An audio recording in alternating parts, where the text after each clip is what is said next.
Assalamualaikum warahmatullahi wabarakatuh. Halo semuanya.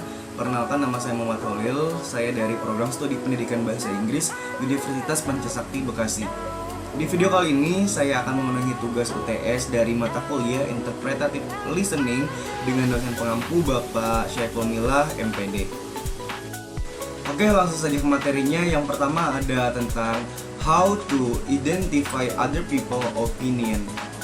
Nah, jadi saat teman sedang menyampaikan pendapat, sikap kita sebaiknya harus menunjukkan sikap yang membuat orang tersebut tidak tersinggung.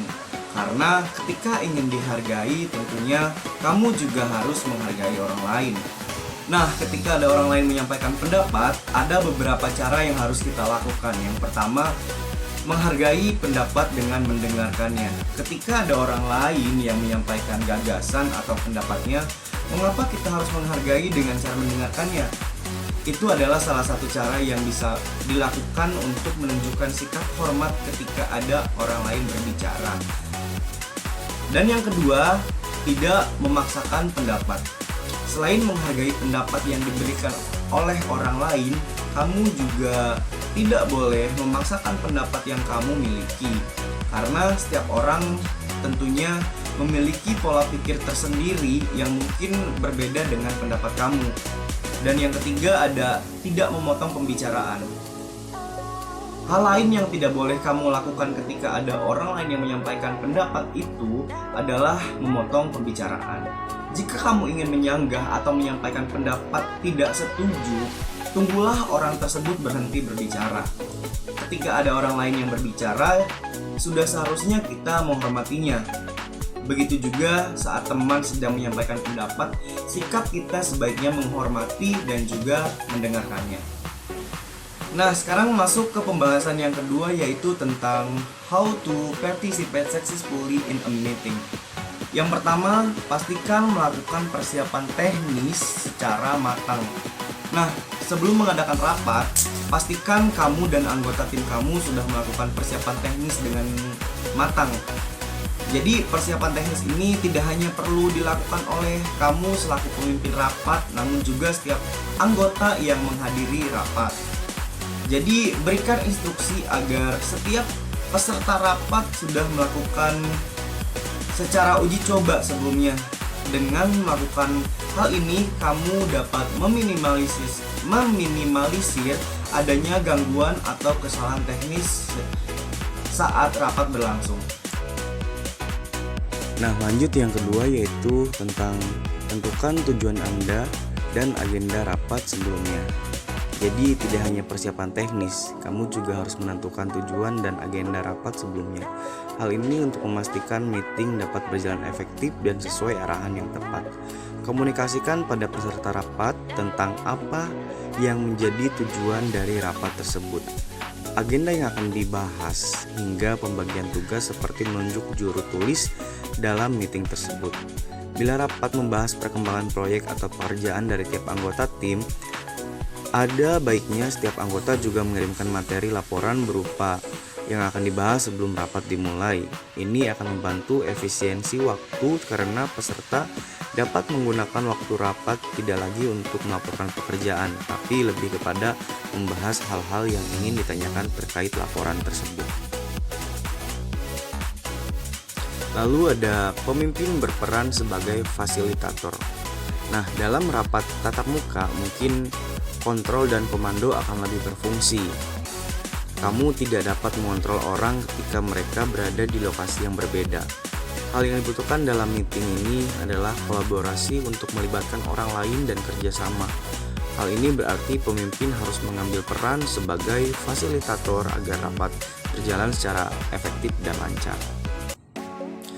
Lalu, dorong partisipasi dan kolaborasi setiap peserta rapat. Berikan dorongan bagi setiap partisipan untuk menunjukkan partisipasi dan kolaborasi aktif di dalam rapat. Salah satu caranya adalah memberikan giliran bagi setiap anggota untuk memberikan pendapat maupun mengajukan dan menjawab pertanyaan. Dengan kolaborasi yang aktif, rapat pun dapat berjalan lebih produktif dan efektif. Kemudian, tunjukkan masukan dari anggota tim yang tidak bisa bergabung. Jangan lupakan mengumpulkan ide atau masukan dari anggota tim yang tidak dapat bergabung dalam rapat sehingga kamu dapat mempertimbangkan semua masukan saat menangani masalah tertentu atau menjadi perwakilan untuk menyampaikan pendapat atas nama mereka. Dengan begitu, kamu pun bisa memasukkan poin dan pendapat mereka ke dalam diskusi rapat dan membuat mereka tetap merasa dilibatkan. Dan yang terakhir yaitu melakukan rekap sebelum rapat berakhir. Sebelum mengakhiri rapat, pastikan kamu dan semua anggota tim merekap action item yang harus mereka kerjakan setelah rapat. Ini adalah cara untuk memastikan rapat selesai dengan hasil yang jelas. Bila perlu, bagikan notulen rapat agar semua paham tentang keputusan akhir rapat dan tindakan apa yang harus dilakukan di masa depan. Nah, sekarang kita masuk pembahasan yang terakhir yaitu how to express your opinions diplomatically. Yang pertama ada sampaikan pendapat Anda dengan cara yang sopan. Saat ingin mengungkapkan pendapat, sampaikan dengan kata-kata yang sopan dan santun, tidak dengan kata-kata yang kasar yang disertai dengan makian sehingga akan menyakiti orang lain. Yang kedua, ketahui kapasitas pengetahuan Anda. Sebelum menyampaikan pendapat, pastikan Anda tahu kapasitas dan pemahaman yang cukup tentang tema pendapat yang akan disampaikan.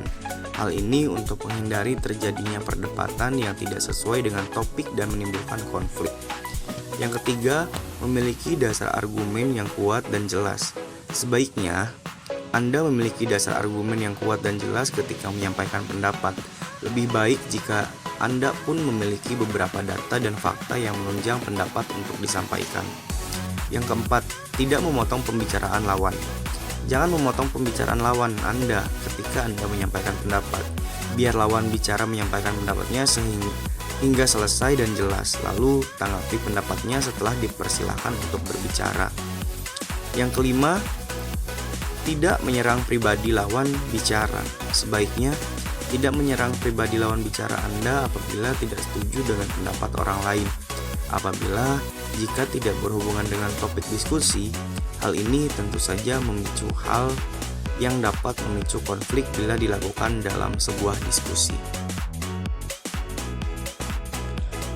Baik, hanya itu yang dapat saya sampaikan. Saya ucapkan terima kasih. Mohon maaf bila banyak kekurangan. Akhir kata, wassalamualaikum warahmatullahi wabarakatuh.